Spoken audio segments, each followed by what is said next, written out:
OJK kembali gelar pertemuan dengan lender Dana Syariah Indonesia. Otoritas Jasa Keuangan OJK kembali mengundang kelompok pemberi dana atau lender Dana Syariah Indonesia (DSI) untuk membahas perkembangan pengembalian dana para lender yang telah dijanjikan pengurus DSI, Deputi Komisioner Pengawas Perilaku Pelaku Usaha Jasa Keuangan dan Pelindungan Konsumen OJK, Rizal Ramadhani bersama sejumlah pejabat OJK lain menerima 6 orang wakil dari Paguyuban Lender DSI di kantor OJK, Jakarta, Selasa 30/12. Rizal Ramadhani dalam kesempatan dialog itu menyatakan, pertemuan yang kedua dengan perwakilan lender DSI ini merupakan bentuk komitmen OJK sebagai otoritas yang memiliki kewenangan dalam melindungi konsumen. Sebagai otoritas, kami harus hadir, baik di sisi pelindungan konsumen atau pengawas sektor jasa keuangan. Untuk urusan dana lender DSI, ini kami sudah melakukan berbagai hal sesuai kewenangan kami,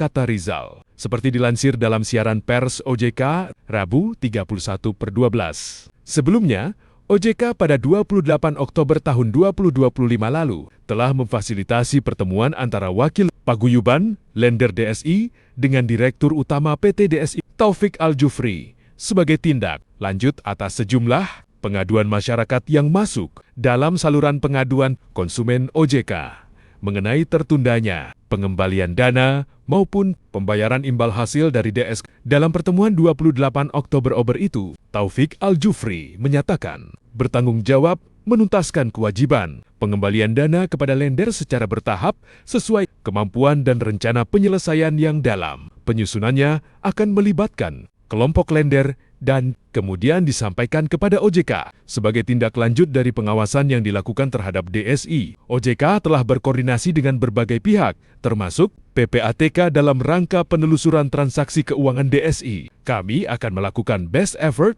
untuk menjalankan kewenangan yang kami punya. OJK sudah meminta PPATK untuk melakukan penelusuran transaksi keuangan DSI dan PPATK telah melakukan pemblokiran rekening DSI, kata Rizal. OJK juga sudah meningkatkan status pengawasan DS1 menjadi pengawasan khusus dan melakukan pemeriksaan khusus dalam rangka melacak transaksi yang dilakukan DSI. Dari sisi pengawasan, OJK pada 10 Desember tahun 2025 telah menerbitkan instruksi tertulis kepada direksi, komisaris, DPR, dan pemegang saham PT DSI yang isinya meminta melaksanakan seluruh kewajiban terkait penyelesaian dan pengembalian hak lender dan menyusun rencana aksi dan upaya konkret pengembalian dana lender secara jelas, terukur, dalam kerangka waktu yang jelas, baik yang telah disepakati atau belum. Hingga saat ini, OJK telah mengeluarkan 15 sanksi pengawasan terhadap DSI. Ketua Paguyuban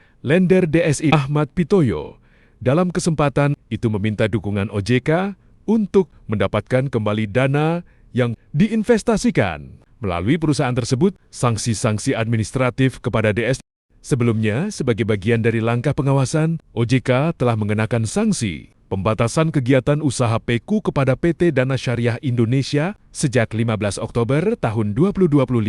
Pengenaan sanksi ini merupakan bentuk pelaksanaan pengawasan tegas OJK agar perusahaan fokus menyelesaikan kewajiban kepada lender dan tidak melakukan kegiatan penyaluran pendanaan baru selama masa pembekuan.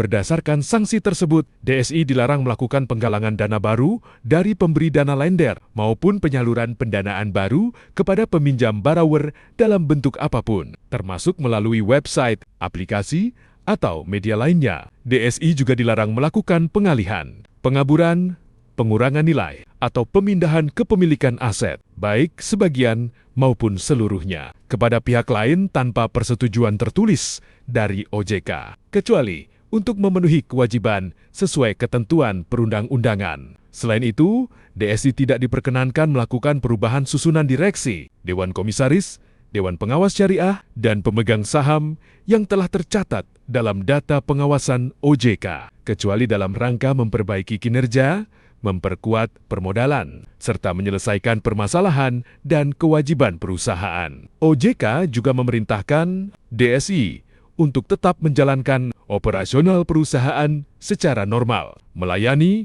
dan menyelesaikan setiap pengaduan lender dan pihak terkait, serta tidak menutup kantor layanan. DSI wajib menyediakan saluran pengaduan yang aktif, seperti telepon, WhatsApp, email, dan media sosial, serta memberikan tanggapan dan penyelesaian atas setiap pengaduan sesuai ketentuan yang berlaku. OJK menegaskan komitmennya untuk melindungi konsumen dan menjaga kepercayaan masyarakat terhadap industri Pinder. OJK mengimbau masyarakat agar selalu menggunakan platform Pinder yang berizin dan diawasi OJK, serta memahami risiko layanan dan produk keuangan digital sebelum menempatkan dana. Tandas Rizal.